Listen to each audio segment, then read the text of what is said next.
Awesome. Welcome to Antimedia. That's Ryan. And that's Joel, He's my my uncle. nephew. Mhm. Oh, yeah, okay. He's also a millennial. Yeah, and he's a boomer. And we're going to cover a topic today where we come up with our own research. And here is the question. It is, I just hit a button. I don't know what that means. Is the housing bubble going to burst? And there actually is a housing bubble. And why don't we start with the data on that? So first off, you want to show a graphic here on demographics. Let me get rid of Mr. Well, Graphic, that'll Mr. that'll Bubble that'll Graphic. take us that'll take us back in time. If you want, you can just show what's happened to housing prices the last year. Actually, Okay. second graphic. Well, the second graphic, very good. So Yeah, March 2021, $716,000 average versus March last year, $544,000 average, which is a 31%. 31% increase. That is very significant. Now, I will say this. Here, I'm in Saskatchewan. You're in Alberta. Alberta has not seen 31%, neither has Saskatchewan. So this is going to be No. all Ontario and BC. Am I correct in that assumption? Yeah, most likely. Yeah, maybe a little bit of Quebec as well, but So it is Bloomberg definitely not Alberta. Bloomberg has noted that Canada housing might be in a historic bubble, as it talks about those very same things. So again, Toronto region topped over $1 million Canadian for an average house, which they're charging Canadian dollars in Canada. Go Yeah, figure. weird. And Vancouver as well. Same issue, except for, of course, in Vancouver, it's $3.3 million as opposed to one.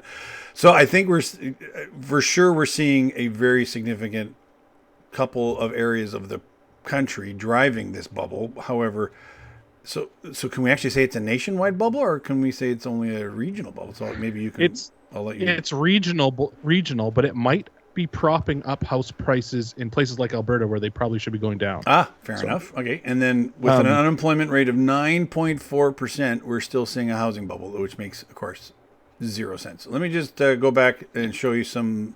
This is the Toronto Stock Exchange for the last 25 years. So historic lows were in actually it's not 25 years. That's only that many years. Okay, here we go. Starting off in 1996, which I wish I could go back even further all time because we need to get into the 80s. There we go. So 86, 87 would have been the times where they had 20+% interest, which took out my parents' house, which we built. yep. The mortgage came due at the exact wrong time. I believe their renewal rate was 27%, and ended up. So that was in here. House prices just really still weren't terribly affected by that through that entire time. Then you get into the oil crisis back in the early 90s, I think that was. And then we get the 98 dip in the stock market. Yep.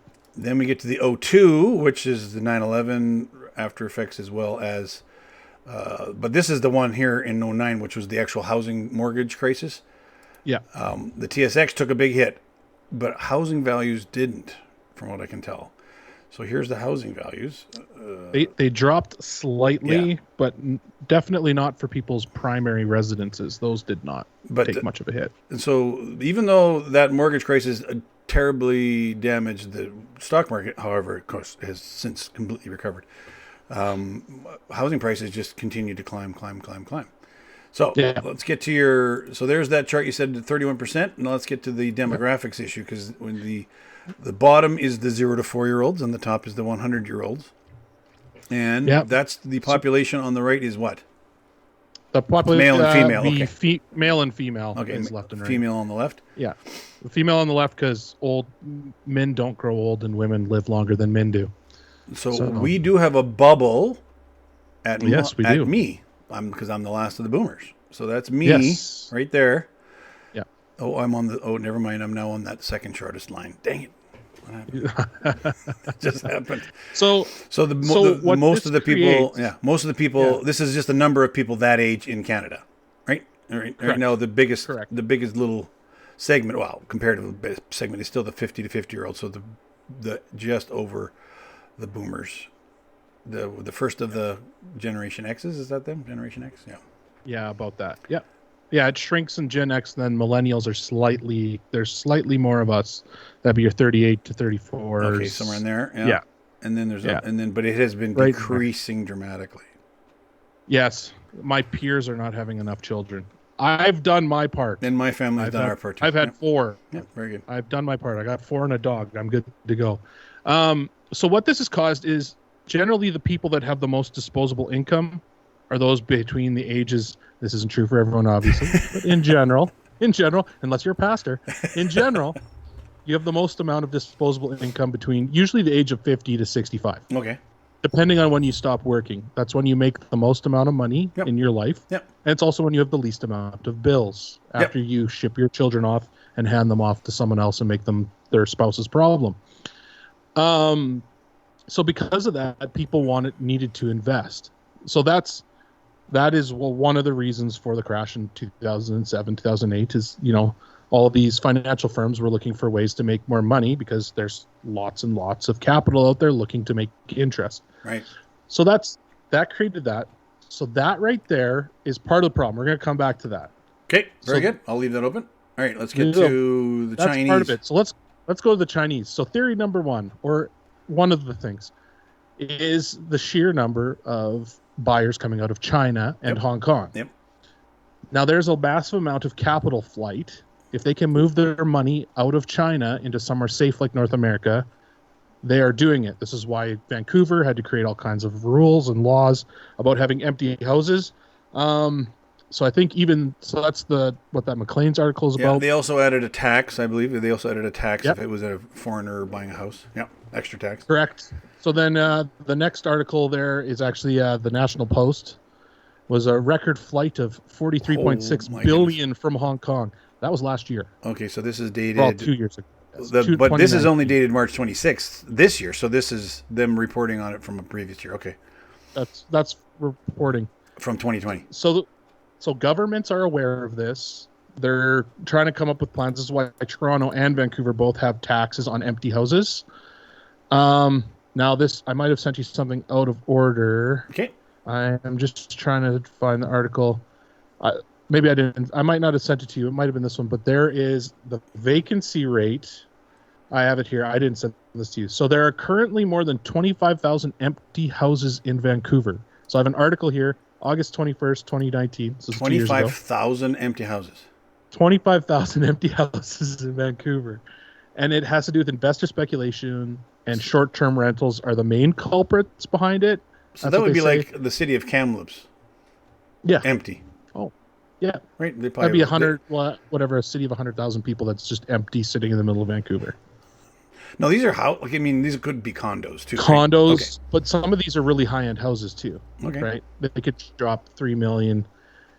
So that's the thing. So what I'm setting up here is that a house or property or land is a really safe place to hide your money. Has been, yes. It has been. So even if the price fluctuates slightly, generally, especially if you factor in inflation, it surpasses inflation. Okay. So we'll come back to that. I have a whole theory on that. So that's there it is, right there. 25. There's the article. There's the article. Okay, very good. Yeah. I did send it to you. Daily Hive. Yeah, and there's just a list of the places in Vancouver area that are empty. There's one of them that's Vernon. They're even doing it in the Okanagan, Penticton and Okanagan as well. Okay, so they're not just doing it in the Lower Mainland. Yeah. Oh, okay. Yeah, absolutely. North Coquitlam, Abbotsford. Yeah. Yeah, so that is one thing that's not helping. So then the next thing. So let's go back to our boomers looking for somewhere to hide their money and make a couple dollars. Okay. I recently saw a report that vast tracts of houses, especially in places like Arizona and a few other places in the States, are being bought up by investment companies. And they're barely renting them out. They don't care about the rent. They'll give it to a rental company and rent them out. Mm-hmm. But by and large, they're investing in these as a long-term way to make money and not from rent. They don't actually care about the upkeep. So you can put that article up. The real estate value over time. They only care about the real estate value over time. They would be the world's worst landlord. Okay, so then they're putting these houses as real estate equities into mutual funds and whatnot. Yes. Huh. So there is one specific private equity firm that is known to do this, called Blackstone. So I've sent you a few. Yeah, there's a Blackstone link. Okay. Blackstone, right? So They are Spain's Spain. largest landowner, Okay, but it's an landlord. American company, Landlord. landlord, sorry. They were trying to sell their properties, which you'll understand why in a minute. It's because they wanted to start buying them somewhere else. They're also a massive landlord in the States. So the Wall Street article I sent you on Mother Jones, I do believe, is the next There article it in the is. list here. Yep. Wall Street's new hot financial product, your rent check. Wow. So This is all they're turning into new. corporate slumlords. Yes, Okay. 100%. They're buying up apartment buildings. So let me throw something at you here. So right now, we, especially in the States, but also in Canada, we have rent protection rules because of COVID. Oh, that's right too. Your tenants can't pay rent, and there's only moderate protections for the landlords. So lots of these landlords are usually just families or small corporations who have bought, like, say, saved up and bought like an apartment building or Yep. two, or 3 or 4 houses. But what's happening is with the rent protection is they're not getting their rent money, or their rent is way, way behind. Correct. They can't evict them, and people are defaulting on rental properties. And then This these is guys way worse in the swoop city. in They're buying them up. because they can. They don't care if there's rent. They don't care if there's rent whatsoever. Here, let me read this because line. they can play the long game. Over the last 2 years, private equity firms and hedge funds have amassed an unprecedented real estate empire, snapping up Spanish revivals in Phoenix, Adobe's in Los Angeles, Queen Anne Victoria's in Atlanta, brick-faced bungalows in Chicago. In total, Wall Street investors have bought more than 200,000 cheap, mostly foreclosed. My carpal tunnel surgery. Hang on a second. It's not a good time to do this. Have bought more than 200,000 cheap, mostly foreclosed houses in some of the cities hardest hit by economic meltdown. But they're not simply flipping these houses. Instead, they're started building some of them into a new kind of financial product that would blow up the housing market all over again. Oh, look at that. The financial industry, Wall Street, buying things and repackaging them. That totally didn't cause any problems in 2007, 2008. So you go back to the 2007 crash, all because they overloaded mortgages and started giving mortgages to everybody. By the way, during then I had a mortgage that was prime minus 1%. It was wonderful to have a. Well, now if you get prime plus 1%, you're still paying almost nothing in interest at this point. True, but the reality was they gave me a mortgage at prime minus. Of course, it was variable, but still. That's awesome. And so now they're packaging up. Now, instead of packaging up mortgages, they're actually packaging up houses. They're actually packaging up houses. Okay. So now you might. So be here's wondering, Phoenix. That's a map of Phoenix, by the way. Yeah. So how does this apply to Canada? Well, they're doing it in Montreal and Vancouver. Yes. Well, they recently. If you go to my next Globe and Mail article. There it is. Oh yeah. So here's a nice article. Sorry, first on how corporations are buying up the American dream. So of course, because as they do this, they're reducing the vacancy, or the whatever you call it when you have too much, the glut, and then it's turning it into a situation where there's not enough, and of course that drives up the price. It's driving up the price. At an auction in Sacramento, a house flipper named Ryan was bewildered by a bidder who bought every house that hit the block. December writes, noting that the bidder went $1 over every other bid until the bidders all conceded. Wow. Yeah, so these guys are literally sitting there on house auctions and listings and buying them up. So you got so we got baby boomers with extra money looking for either rental houses or vacation houses. Let's be honest, right? Mm-hmm. That's a thing. We also have Chinese and foreign investment, right, coming in because North America is a stable housing market, buying up property. It's also in Canada. If you send enough money to Canada, you can get citizenship. It's a nice little deal we got here. Yeah, the idea that Canada doesn't like immigration is absolutely silly. And the States, they love immigration because they make you pay through the nose. Yes, exactly. If you have money to pay, they will let you immigrate easily. Yes. And then the next thing we have is back to the baby boomers again, not just my personal stuff, but they're looking for financial products that are safe at the moment and will have a return. So here's the last one here Yeah, here's the last one. Blackstone to pay $3.3 billion in cash for Canada's Dream Global. What is it? REIT. REIT. It was a private equity company that owns property. Oh, gotcha. So this is them getting into Canada. So Blackstone is they're now operating here. So they're operating. What's the date on this article? This is September 15th, 2019 is that article. So they're already here. Dream Global's acquisition is a significant milestone.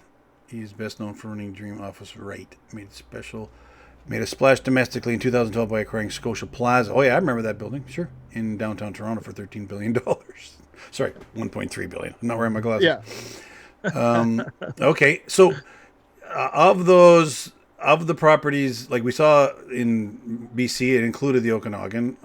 And so they're doing this in Toronto. They're probably also doing this in Montreal. Yes. And they're probably doing it in other cities, or I haven't seen this yet. This is where I get into a little bit of theory time. Okay. This time for theory, we need to get to the theory time anyways. This is good. Here's theory time. I wouldn't be shocked to see them start buying farmland just on speculation alone. Apparently, Bill Gates is buying up farmland like crazy, but apparently his motivation is to make people eat not meat. So that's apparently the motivation. Sure, Bill. Yeah. He's not the richest man in the world for no reason. That's right.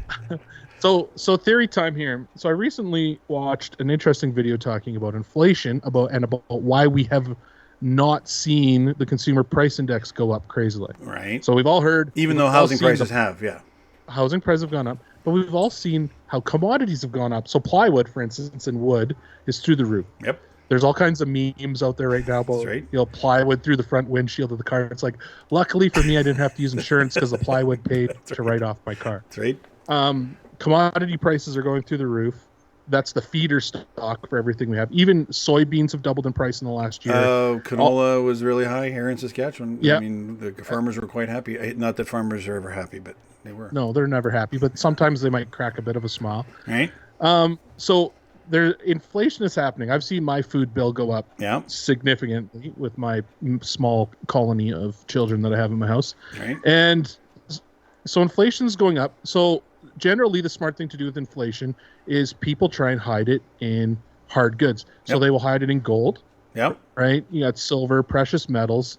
The other place that is a good investment is property. Real estate. Yeah. So in real estate. So imagine this, you buy a house. So we have really low interest rates, right? And you have a bunch of investment capital.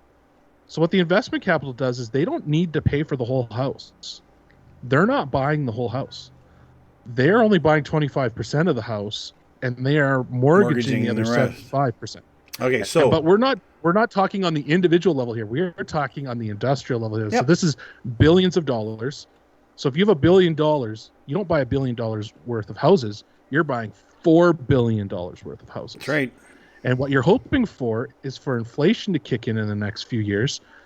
The value of those houses, while they might go up, if it doesn't keep up with inflation, you can collect zero rent whatsoever. But if the dollar is worth less, you can turn around and sell those houses and get the difference between them. And the funny thing is, too, like they don't even care about insurance on those houses either, right? They don't buy insurance on those houses. Like, I know, because if you have a vacant house, the insurance rates go up dramatically. So they don't even bother with the insurance on those either. So if they get flooded or a storm, or they don't care. Yeah. But so what can that's burst my this? general theory at the moment. So what can burst that? This? Well, so this is where I don't actually think it's a bubble and it's not going to burst. I think what is happening here is the big money knows that inflation is coming. Because one thing I didn't give you is the slides. We've all seen it in the news. The slides that the U.S. and Canada have print more money this year than has ever been in circulation. Correct, yes. By a large margin. So they're printing money like crazy. What's happened historically, Weimar, Germany, Zimbabwe, Venezuela, you start printing money, your money becomes worthless. So because of that, what I think is happening here is there's only so much gold that you can buy up. Mm-hmm. Yeah, even Bitcoin, this would explain why Bitcoin is so high. Mm-hmm. People are literally just hiding it in there, right? Because that's gone up in relation to the dollar. This is where the smart people are sticking their money to hedge their bets against inflation. Okay, so yes, it's a bubble. It could crash, but it will only crash if inflation doesn't kick in. And when you're printing money like that, you're almost guaranteeing that inflation is going to kick in. Yeah. If the housing market prices start dropping, does that bother them? Only they can't, because then inflation makes them go up no matter what. But they can play the long game. Right. So if they have enough money to make the payments to the bank, and they're thinking of this not in like 2 years, they're thinking 5 to 10 years. Right. And they have the capital to pay the interest payments on their, I'm using $4 billion worth of houses. Yep. They only have $1 million or $1 billion invested into it. As long as they have money to make interest on the loans, they're fine. Meanwhile, they're pricing people out of the market. So individuals who are looking to either buy their first home, or people who are maybe looking to create some passive income by buying a second home are getting priced right out of the market. Yeah. Well, in fact, now that you mentioned lumber prices, even people who are just flipping houses now are finding it very hard to do, because all of a sudden lumber prices are twice as much. So, I pity anybody who's trying to build a house, but they haven't actually started yet. Yeah, no, I know. I've got my right here, 2, 3, 4 houses away, where our friends are working on a house that it's a house, so they're just renovating it. So that's going to save them something. But yeah, that lumber prices are crazy. Let's go back to that demographic picture. So here's the bubble, the age bubble. Now, as that keeps going up, because me and my friends aren't dying anytime soon. We're all pretty healthy, actually. That surge at the 50 to 54 age is going to just keep going up and up and up. Yes, it will get shorter over time. That's a 5-year-old chart too, by the way, from 2015. Okay, but I don't think the numbers have changed much. 5 years. No, the numbers haven't changed. I'm just saying you can add 5 years to the ages to be the current. Oh, so I'm not even that one. Sheesh, dang it. So I was the biggest one. I am the biggest one. You are the biggest one. Okay, very good. Thank you. I should have noticed the year. So let's look 20. So when I retire in another 10 years. Yeah. Okay. And then I'm no longer paying my CPP, and my income tax and stuff is going to start. Well, my income tax will probably stay the same, but we will start seeing more of a drain and more of an impetus for the government to want to print money to pay for us. Yes. Well, or interest rates need to start going through the roof. Right. So the only thing that could hurt these guys is if interest rates start skyrocketing. Oh, sorry, what? Interest rates are their problem, if interest rates start skyrocketing. But here's the thing, these companies are hedged. So if interest rates go up over here and the cost of the houses that they bought, like their $1 billion, $4 billion worth of houses, they owe their $1 billion. If that interest rate starts skyrocketing, they're just going to make that money up because they've got another $1 billion invested in something that's tied to interest rates. No, inflation doesn't really hurt them. The only thing that really hurts them is if housing prices go down. Yeah, that would hurt them. And if interest rates stayed the same. Okay, so you're predicting that the bubble is not going to burst anytime soon. No. For the simple reason that there's just too much demand. No, the only thing that's going to rescue this, as far as I know, is a change in law. Well, I know they've been nipping at the edges of it, saying, "Hey, listen, taxes, foreign investment fees, and all kinds of things like that, especially in Vancouver." But yeah, it's